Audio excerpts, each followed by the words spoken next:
Vous écoutez un podcast d'ING.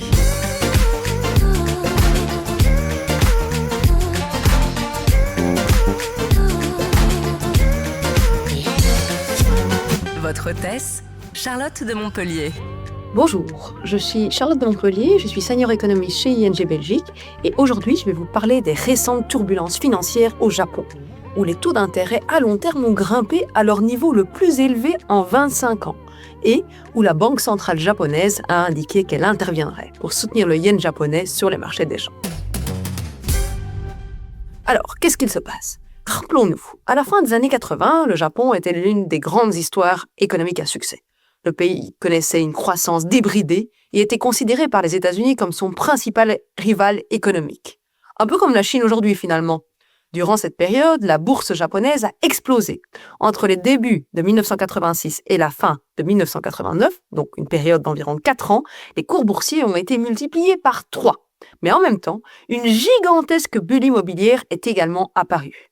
Au pic de cette bulle immobilière, le palais impérial de Tokyo valait autant que l'ensemble de l'État de Californie. Mais ensuite, la bulle a éclaté et l'économie japonaise est tombée pendant des années dans une morosité déflationniste, avec toutes les conséquences que cela implique pour les marchés financiers. Il a par exemple fallu attendre 2024 pour que la bourse japonaise retrouve enfin son niveau de 1990.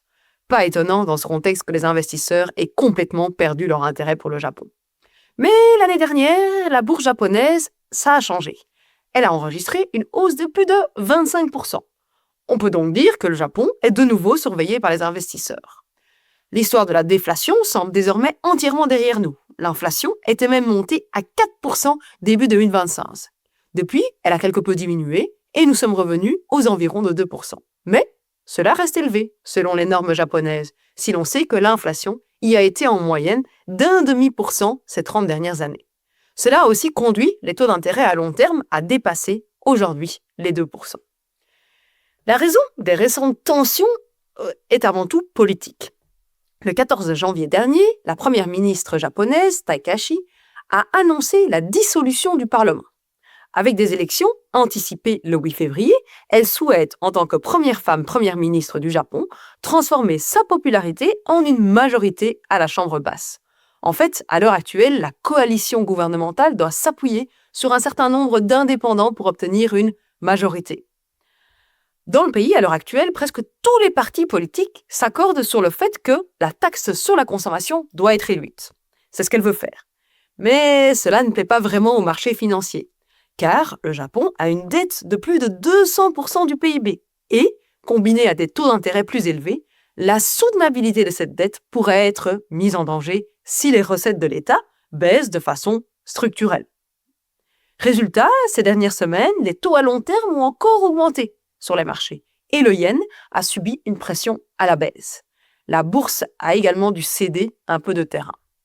Alors entre-temps, la Banque centrale japonaise a indiqué qu'elle pourrait agir pour soutenir le yen via des interventions. Et la Fed de New York aurait également signalé aux opérateurs financiers sur les marchés de change que des interventions étaient en préparation.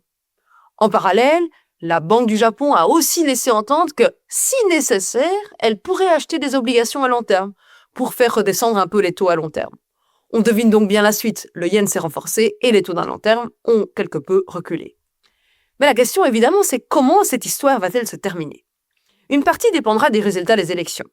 Si le gouvernement actuel arrive à renforcer sa position, ce qui, d'après les sondages, est une possibilité très réelle, cela serait sans doute très bien accueilli par la bourse japonaise.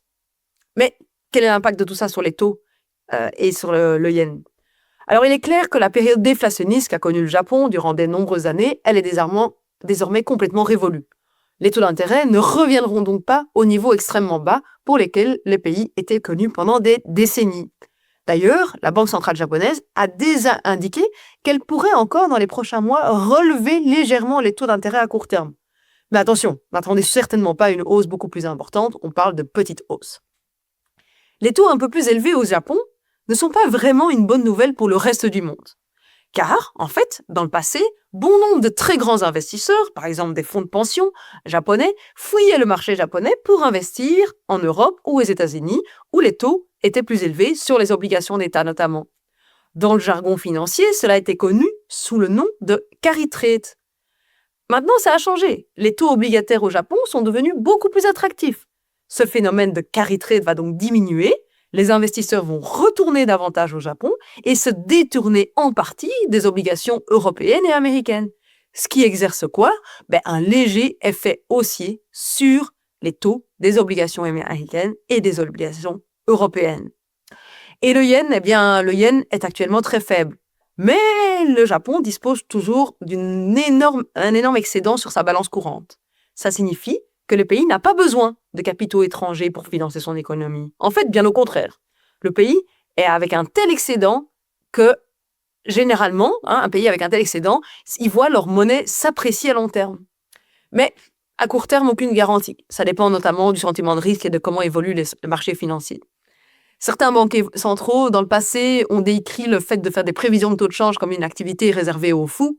Je ne vais donc m'arrêter là, mais on continuera de suivre tout ça dans les prochains épisodes. Voilà, c'est tout pour aujourd'hui. À bientôt.